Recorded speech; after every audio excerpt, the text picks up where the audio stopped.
এখন বলছে বাংলাদেশের লোক যে এখন বিবাহ করলো চাঁদা দিতে হবে। বিবাহ করবি কেন, চাঁদা দে আগে। নোংরামি কত!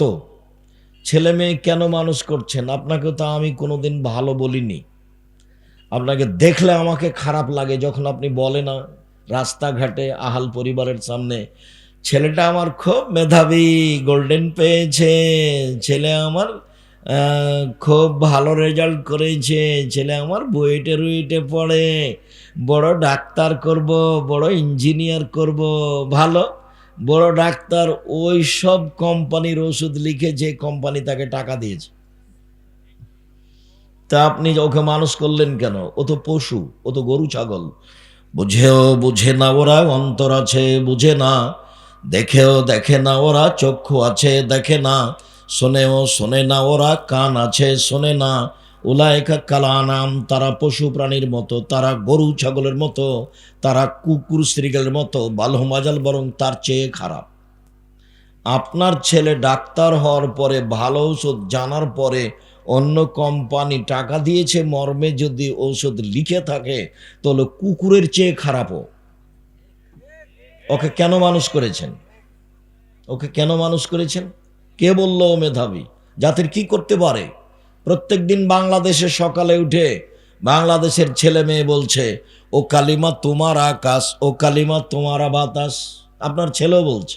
ওকে মানুষ করেছেন কেন? পশু প্রাণী করে। কালকে জাতির সামনে বলবে ঠাকুর আবার কে? ঠাকুরের গান আমি মুসলিম, আমার মুখে কেন? আমি মুসলিম চির রণবীর, মরণকে করি না ভয়, মরলে শহীদ বাঁচলে গাজী আবু ভাই আমার সমান। ঠাকুরের গান বন্ধ করতে হবে।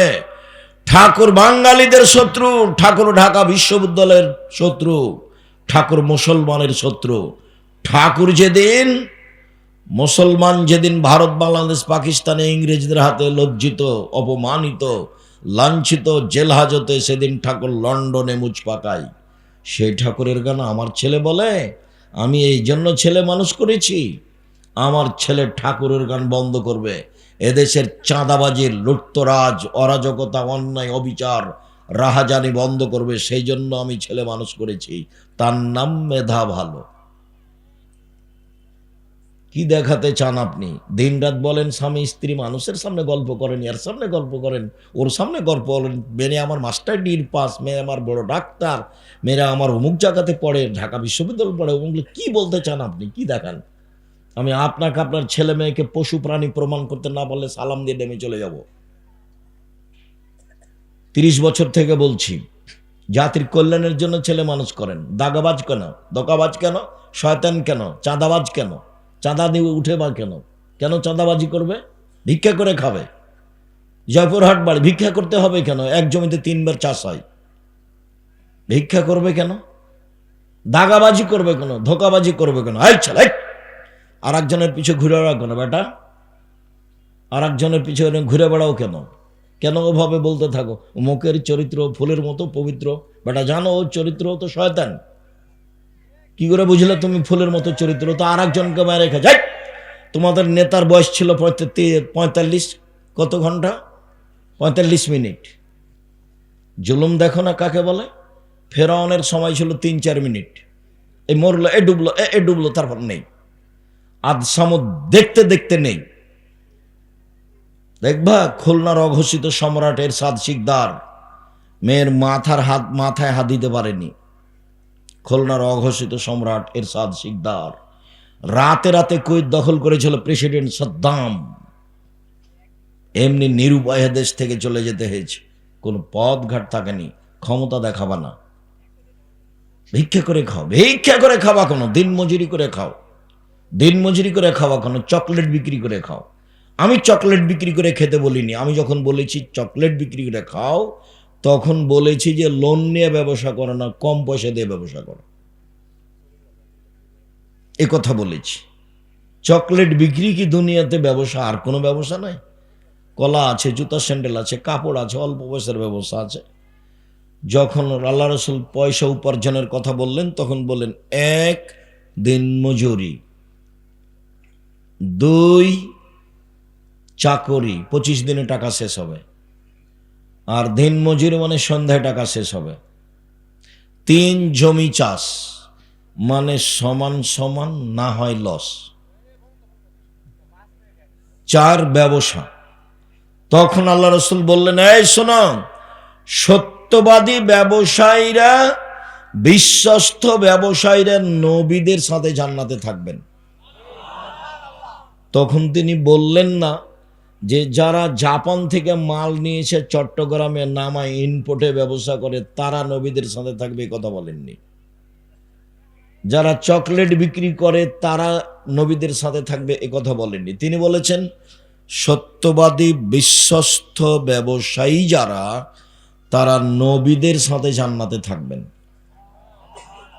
আবারও বলছে, পৃথিবীর ব্যবসায়ীরা শোনো, ইন্না তিজারাত ইহজরুল কিযব ওয়াল হালাব, ব্যবসাতে মিথ্যা কথা চলে আসে, কসম চলে আসে। অতএব ফাশুবহু বিসাদকা, দান করে এটা মিটিয়ে দাও। তো ব্যবসাও একটা পয়সা উপার্জনের পথ, চাকরিও একটা পয়সা উপার্জনের পথ। উনি নিজে মানুষকে চাকরি দিয়েছে, যে বলেছেন এই বেতন তোমার 600, কথার কথা। এর মধ্যে যদি কারো 5টা টাকা নেও সেটা হবে আত্মসাৎ, মানে ঘুষ নিবা না। তিনি দিন মজুরি হিসাবে মানুষকে কাজ করতে বলতেন, তিনি নিজে ব্যবসায়ী ছিলেন। তো দিন মজুরির কোনো প্রশংসা করলেন না, খালি বললেন যে ঘাম শুকানোর আগে তাকে টাকা দিয়ে দাও, টাকা দিয়ে দাও, টাকা দিয়ে দাও দিন মজুরকে। ব্যবসা খুব সাবধান, চাকরি খুব সাবধান। যে টাকা বেতন নির্ধারণ হয়েছে ওরা 19-20 করবে না, নইলে জাহান্নামে হবে, সতর্ক।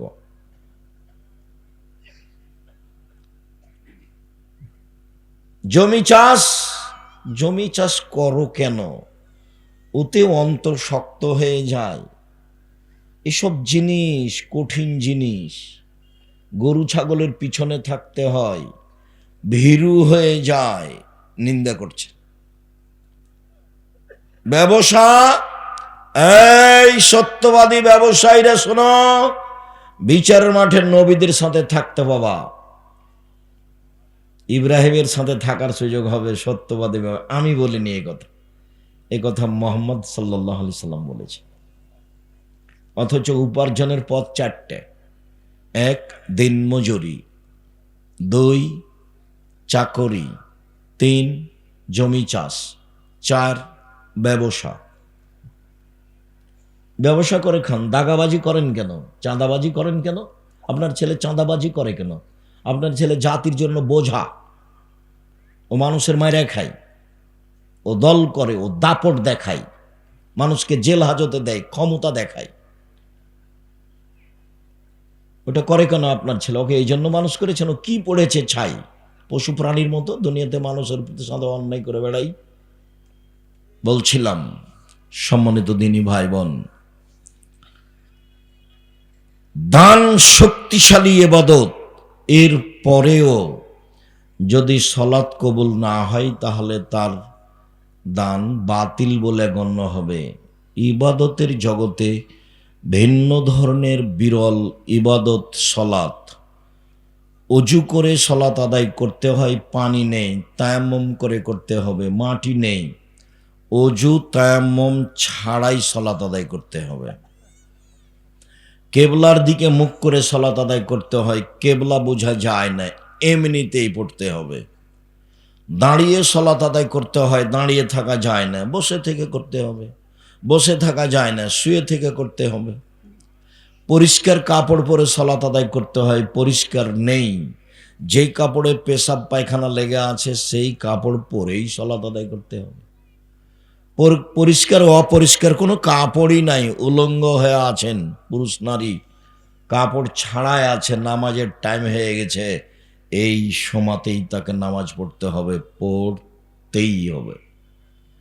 পৃথিবীর এক ভিন্ন ধরনের ব্যতিক্রম ইবাদত, মানুষের সাথে আপোষ করে না, মানুষের রোগ ব্যাধি বুঝে না। মানুষ পানিতে আছে না, আকাশে আছে না, গাড়িতে উঠে আছে, শিকল ধরে আছে, ঠেল মানে না, দাঁড়িয়ে আছে, সলাতের টাইম হয়ে গেছে, এইভাবেই পড়তে হবে। পৃথিবীর ব্যতিক্রম ইবাদত সালাত। সম্মানিত দিনী ভাই বোন, অলসতা করে সালাত ছেড়ে দিলে ইমাম আহমদ বিন হাম্বল রাহিমাহুল্লাহ বলেছেন ওকে জবে করতে হবে, মেরে ফেলে দিতে হবে, হত্যা করতে হবে। ইমাম আবু হানিফা রাহিমাহুল্লাহ বলেছেন ওকে জেলখানায় বন্দি করে পিটিয়ে সালাত আদায় করাতে হবে। বর্তমানে আরবি বিদ্বানগণ বলছেন যে স্বামী সালাত আদায় করে, স্ত্রী করে না, স্ত্রী করে স্বামী করে না, তাহলে বিভাগ কেটে গেছে। চেয়ারম্যান মেম্বার লাগে না, খাতা কলম লাগে না, কাজই লাগে না, এমনিতেই গেছে। তারা আরো বলছে যে অবস্থায় মারা গেলে তার জানাজা হবে না। তারা আরো বলছে যে মারা গেলে তার জানাজা তো হবে না, হবেই না, তার কাফন দাফন মুসলমানের কবরস্থানে হবে না, ওকে হিন্দুদের শ্মশান ঘাটে ফেলে দিতে হবে। তারা এইভাবেই কলম ধরেছে। ইবাদতের জগতে ব্যতিক্রম ইবাদত সালাত।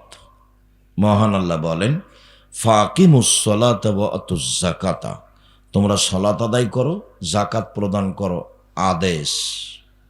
মহান আল্লাহ বলেন ফাসল্লি লিরাব্বিক ওয়ানহার, মুহাম্মদ সাল্লাল্লাহু আলাইহি সাল্লাম আপনি সালাত আদায় করুন, কুরবানি করুন। মুহাম্মদ সাল্লাল্লাহু আলাইহি সাল্লাম আপনি সালাত আদায় করুন, কুরবানি করুন, আদেশ। আব্দুল্লাহ ইবনে উমর বলেন রাসূল সাল্লাল্লাহু আলাইহি সাল্লাম বলেছেন ইসলামের ভিত্তি হলো 5টা, যার উপরে ইসলাম নির্ভর করে, একজন মানুষের ঈমান নির্ভর করে। 1, আমি সাক্ষ্য দিচ্ছি বলে যে আল্লাহ ছাড়া কোনো মাবুদ নেই, মানে শিরক করা হবে না, মানে জন্ম দিবস, মৃত্যু দিবস, মা দিবস, বাপ দিবস, পায়খানা দিবস কোনোটাই গ্রহণ করা হবে না, সব বাতিল। আমি সাক্ষ্য দিচ্ছি আল্লাহ ছাড়া কোনো মাবুদ নেই, মানে শিরক বাতিল, চিরদিনের জন্য শিরক বিদায় নিয়েছে, কোনো জায়গাতে শিরক করা হবে না, সব বাতিল। আমি সাক্ষ্য দিচ্ছি আল্লাহ ছাড়া কোনো মাবুদ নেই।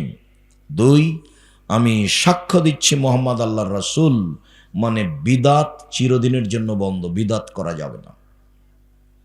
যেটুকু ইবাদত করবেন সেটুকু আগে প্রমাণ হতে হবে রাসূল করেছেন কিনা।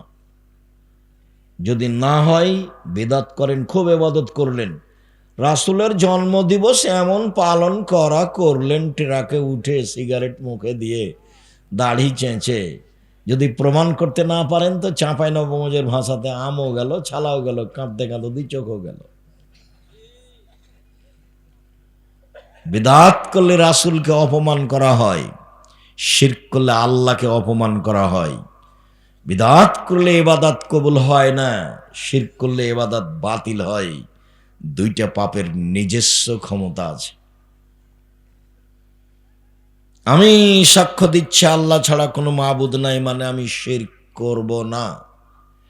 আমি সাক্ষ্য দিচ্ছি মোহাম্মদ আল্লাহর রাসূল, মানে আমি বিদাত করব না। যাহাই করিব তাহাই রাসূলের পদ্ধতিতে করিব। 1, 2, ওয়াকামিস সালাত, সালাত আদায় করতে হবে। 3, ওয়াইতাই যাকাত, যাকাত দিতে হবে। 4, অসবে রমজান, রমজান মাসের সিয়াম পালন করতে হবে। 5, আল হজ মানিস্তাতা ইলাইহি সাবিলা, সম্ভব হলে হজ করতে হবে। 5টা ফরজ বিধান, তার 2 নম্বর হচ্ছে সালাত, আর 1 নম্বর হচ্ছে সাক্ষী। সাক্ষী নেই যার, বিচার আচার নেই তার, সাক্ষী নেই যার, দাড়ি পাল্লা নেই তার, হিন্দুদের পাপ নেকি ওজন হবে না, কেন? তার সাক্ষী নেই, তার নেকি নেই। ইহুদিদের পাপ নেকি ওজন হবে না, কেন? তার সাক্ষী নেই, তার নেকি নেই। খ্রিস্টানের পাপ নেকি ওজন হবে না, কেন? তার সাক্ষী নেই। আমি সাক্ষ্য দিচ্ছি আল্লাহ ছাড়া কোনো মাবুদ নেই, আমি সাক্ষ্য দিচ্ছি মোহাম্মদ আল্লাহর রাসূল, এইটা না থাকার কারণে তাদের কোনো নেকি নেই, পাপ নেকি ওজন হবে না। শিয়াদের হবে না, কাদিয়ানীদের হবে না, যারা আকীদায় মার খেয়ে গেছে তাদের পাপ নেকি বিচারের মাঠে ওজন হবে না, ওরা গেছে। আর পাপ নেকি ওজন হওয়ার জন্য দুইটা পাল্লা লাগে, নইলে ওজন হবে না। আপনাদের পাশে গাইবান্ধা আপনারা খুব ভালো বুঝেন, সকালবেলাতে বাং ঘাড়ে করে দিয়ে গেছে, তার দুইটা আছে ডালি দুই দিকে।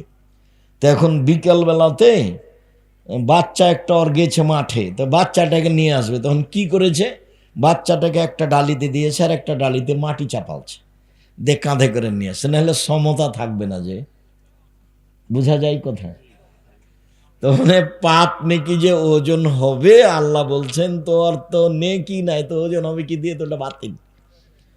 আল্লাহকে জাহান নামে দিবে কিভাবে? তখন আল্লাহ বলছেন ফাইউ খাজবিন নওয়াসি বলাক দাম, তার মুখের সামনে দিক পা ধরে তাকে জাহান নামে নিক্ষেপ করা হবে, ওজন নেই। ফালা নকুমেলাহুম ইয়াউমাল কিয়ামাতি ওয়াজনা, ওদের আমি পাপ নেকি ওজন করব না। শুনুন, সালাত ফরজ বিধান, যে কোনো মূল্যে মানতে হবে, মানতেই হবে। কেউ যদি জেনে শুনে সালাত আদায় না করে, এতক্ষণ বলছিলাম সালাত আদায় করতেই হবে, কেউ যদি জেনে শুনে সালাত আদায় না করে, তার ব্যাপারে রাসূল সাল্লাল্লাহু আলাইহি ওয়াসাল্লাম বলেন বেনাল আবদি ওয়া বেনাল কুরফি তারকুস সালাহ, মুসলমান এবং কাফের মধ্যে পার্থক্য হচ্ছে সালাত ছেড়ে দেওয়া। যে সালাত আদায় করে সে মুসলমান, যে করে না সে কাফের। রাসূল সাল্লাল্লাহু আলাইহি ওয়াসাল্লাম বলেন মান তারাকা সালাতা মুতাআম্মিদান ফাকাদ কাফারা, কেউ যদি ইচ্ছাকৃত সালাত ছেড়ে দেয় তাহলে কাফের হয়ে গেল। আসহাবু মুহাম্মাদিন সাল্লাল্লাহু আলাইহি সাল্লাম লা ইয়ারুনা তারকুহু কুফরুন গায়রা সালাহ, সাহাবীগণ সালাত ব্যতীত অন্য কোনো ফরজ বিধান ছেড়ে দিলে কাফের মনে করতেন না, মনে করতেন বড় পাপী। যাকাত ছেড়ে দিয়েছে, বড় পাপী, কখন দিবে? দিবে দিবে দেখ। হজ যায় না কেন? টাকা আছে, যায় না কেন? জমি আছে, জায়গা আছে, জয়পুরের বাড়ি, অনেক শস্য আদি হয়, দেরি করছে কেন? তো পাপী, ও কাফের হয়নি। সাহাবীগণ যে কোনো বড় বিধান ছেড়ে দিলে কাফের মনে করতেন না, তবে সলাৎ ছেড়ে দিলে সাহাবীগণ তাকে কাফের মনে করতেন। এই কারণেই ইমাম আহমদ ইবনে হাম্বল রাহিমাহুল্লাহ তাকে হত্যা করতে হবে বলে ঘোষণা দিয়েছেন। চলেন, সংক্ষিপ্ত বুঝলাম সালাত আদায় করতেই হবে, তারপরে বুঝলাম সালাত আদায় করে না যে সে কাফের, তারপরে বুঝি সালাত আদায় করে কিন্তু রাসূলের পদ্ধতিতে করে না, তখন কি হবে? চলেন দেখি। আল্লাহ তাআলা বলেন ফাওয়াইলুল লিল মুসাল্লিন আল্লাযীনা হুম আন সালাতিহিম সাহুন, যারা অমনোযোগ সহকারে সালাত আদায় করে, এমনিতে দাঁড়ায় যায় আসে, ভালোবাসা নেই, আর না হলে নিয়ম নেই, পদ্ধতি নেই, হোমসি খেলি করে, এরা ওয়াইল নামক জাহান্নামে যাবে নিশ্চিত, এরা জাহান্নামী। আল্লাহ বলছে সালাত আদায় করেও জাহান্নামে যাবে। আল্লাহ তাকুনু লাহু ইয়াউমাল কিয়ামা নূরান ওয়া বুরহানান নাজাতান ইয়াউমাল কিয়ামা, কে যদি ঠিকঠাক সালাত আদায় করে, নিয়ম মাফিক করে, সময় মতো করে, তাহলে এই সালাত তার জন্য বিচারের মাঠে আলো হবে, দলিল হবে, বাঁচার মাধ্যম হবে। আল্লাহ ইহাফিজ আলাইহা, আর যে ব্যক্তি ঠিকঠাক সালাত আদায় করবে না, নিয়ম মতো করবে না, রুকু সিজদা ঠিক মতো করবে না, ইন্নাহু ইয়াউমাল কিয়ামা মা ফিরআউন হামান ও উবাই ইবনে খালফ, ও বিচারের মাঠে ফেরাউনের সাথে থাকবে। নাউজুবিল্লাহি মিন জালিক। পৃথিবীতে সবচেয়ে বড় বদ মানুষ ফেরাউন। এত বড় বদ মানুষ পৃথিবীর ইতিহাসে কেউ জন্ম নেয়নি। অনেকে আল্লাহ দাবি করেছে, কিন্তু এরটা ভিন্ন ধরনের। এর দাবিগুলো আল্লাহ কোরআন মাজিদে উল্লেখ করেছে। এ একবার বলছে মুসা লাইনিত্তাখাস্তা ইলাহান গায়রি লা জালান্নাকা মিনাল মাসজুনিন, মুসা তুমি আমাকে বাদ দিয়ে কাউকে যদি আল্লাহ বলে দাবি করো তাহলে তোমাকে আমি জেলখানায় বন্দি করে দেব মুসা।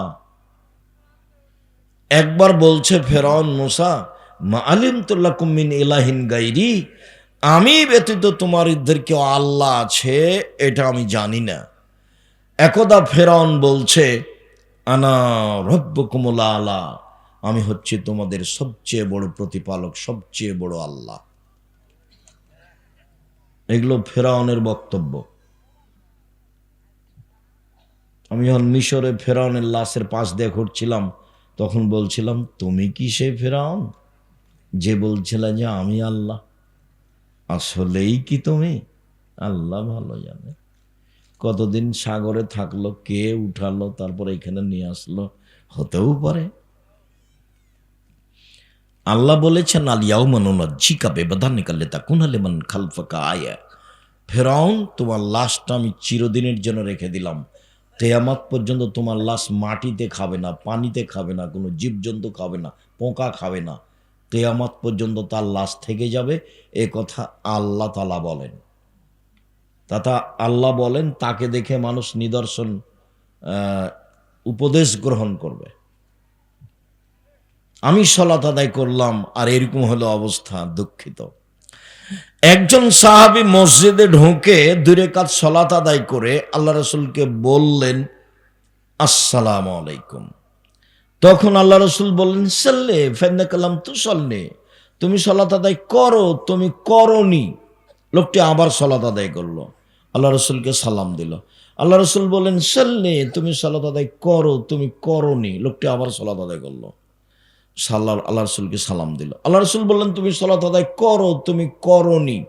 তখন লোকটি বলছে আল্লিমনি কাইফা উসাল্লি, এর চেয়ে ভালো করে সালাত আদায় করতে পারবো না, কিভাবে করতে হবে বলে দেন।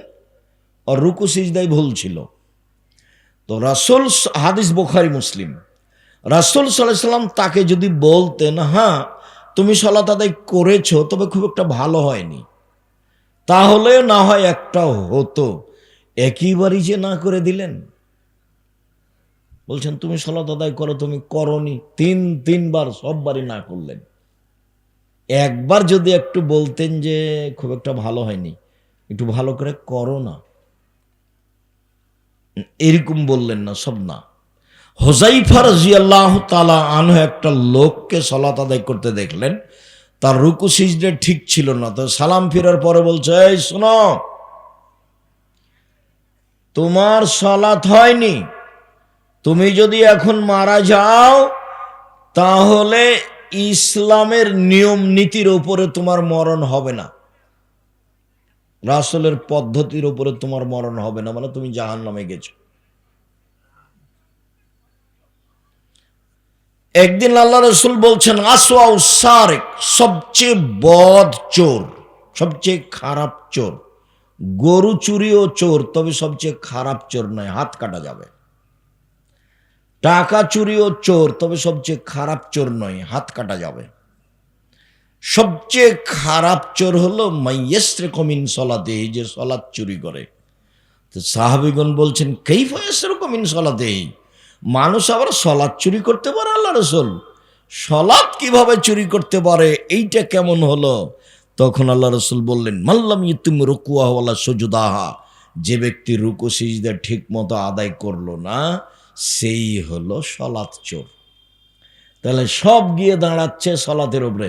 সম্মানিত দিনী ভাই বোন, সালাত এমন একটি ইবাদত যার উপরে নির্ভর করে অন্যান্য ইবাদত। আবু হুরায়রা রাদিয়াল্লাহু তাআলা আনহু বলেন রাসূল সাল্লাল্লাহু আলাইহি সাল্লাম বলেছেন আউয়ালু ইসালি ইয়াউমাল কিয়ামা, আউয়ালু বিআবদ ইসালা আবদ ইয়াউমাল কিয়ামা সালাত, বিচারের মাঠে মানুষকে প্রথমে জিজ্ঞাসা করা হবে সালাত সম্পর্কে।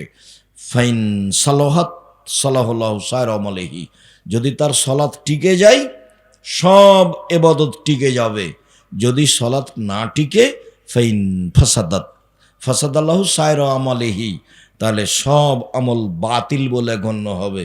হজ, যাকাত, দান খায়রাত, সিয়াম, তাসবিহ তাহলিল, কোরআন তেলাওয়াত সব বাতিল।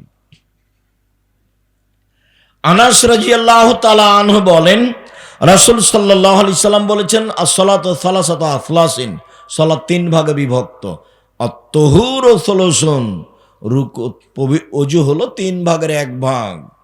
ও রুকু সুলুসুন, রুকু হলো তিন ভাগের এক ভাগ। ও সুজুদ সুলুসুন, সিজদা হলো তিন ভাগের এক ভাগ। ফামান আদ্দাহা বিহাক্কিহা, যে ব্যক্তি এইগুলো সব ঠিকঠাক করে আদায় করলো, ওযু রুকু সিজদা, তাহলে কবিলাত সলাতহু, তার সলাত কবুল করা হবে। কবুলে সায়রা আলাইহি, সব আমল কবুল করা হবে। ওয়াইন রুদ্দাত আলাইহি সলাতহু, যদি সলাত তার উপরে প্রত্যাখ্যান করা হয়, যা তোমার সলাত হয়নি, রুদ্দা আলাইহি সায়রা আলাইহি, তাহলে সব আমল বাতিল বলে গণ্য হবে। এ কথা মুহাম্মদ সাল্লাল্লাহু আলাইহি সাল্লাম বলেন। ধীরস্থির রজু ও ধীরস্থির রুকু, ধীরস্থির সিজদা, বাস। সুন্দর অজু, তাড়াহুড়া করে অজু করবেন না, সুন্দর অজু।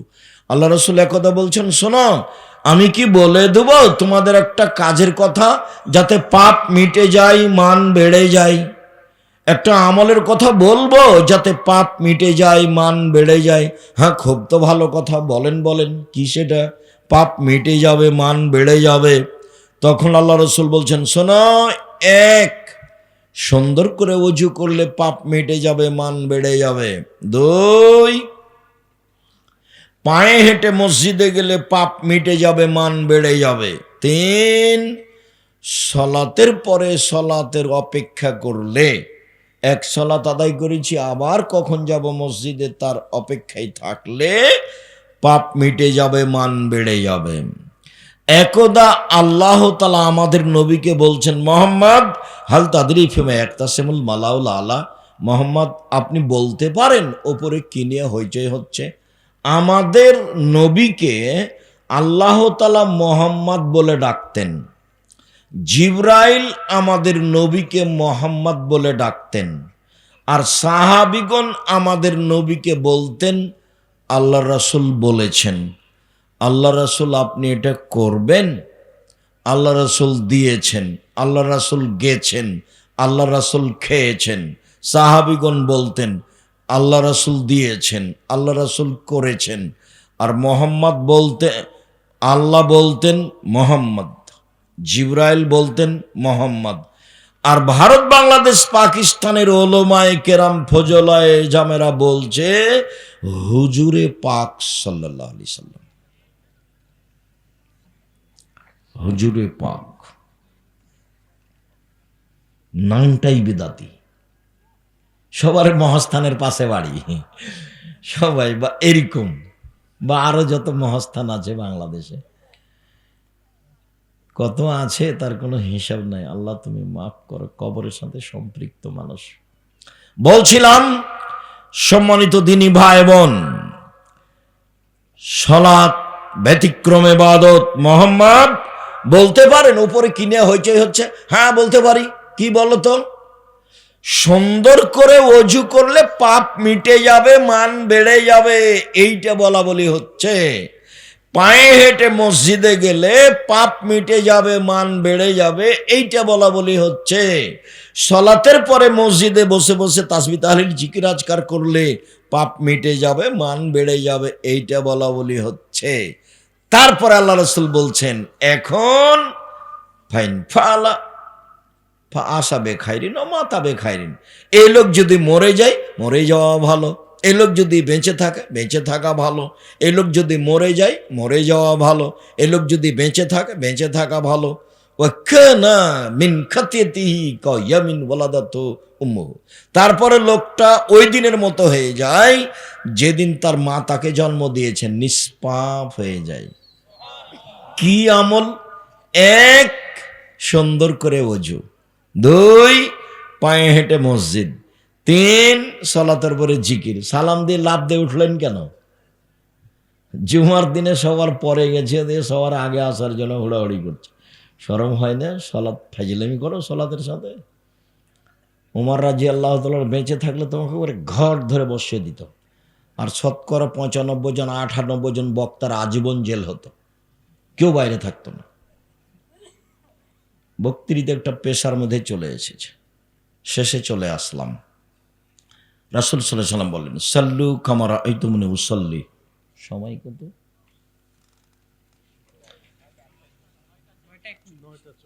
সাল্লু কামা রাআইতুমুনি উসাল্লি। পৃথিবীর মানুষ সালাত আদায় করো যেভাবে আমাকে সালাত আদায় করতে দেখছো, এটা আদেশ। বুখারী মুসলিম। পৃথিবীর মানুষ তোমরা সালাত আদায় করো যেভাবে আমাকে সালাত আদায় করতে দেখছো। নারী পুরুষ একই হুকুম, সরিষা সমপরিমাণ কমবেশ নয়, নারী পুরুষ একই হুকুম। এতটুক পার্থক্য যে নারী যদি ইমাম হতে চায় তাহলে সামনে যেতে হবে না, কাতারেই দাঁড়াবে।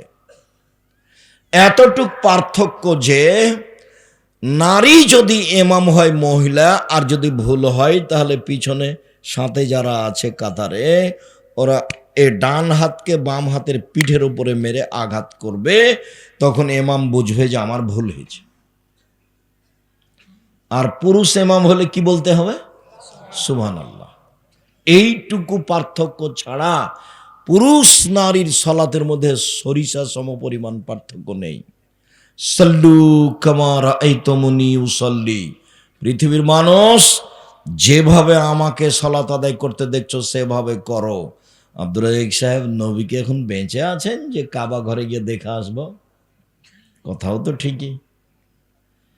তো আল্লাহ রাসূল বলছেন যে আমি চলে গেলাম, তারাকতু ফিকুম আমরান, দুটা জিনিস আমি রেখে গেলাম, দেখে দেখে ঠিক করো। এক, কোরআন মাজিদ, দুই, হাদিস।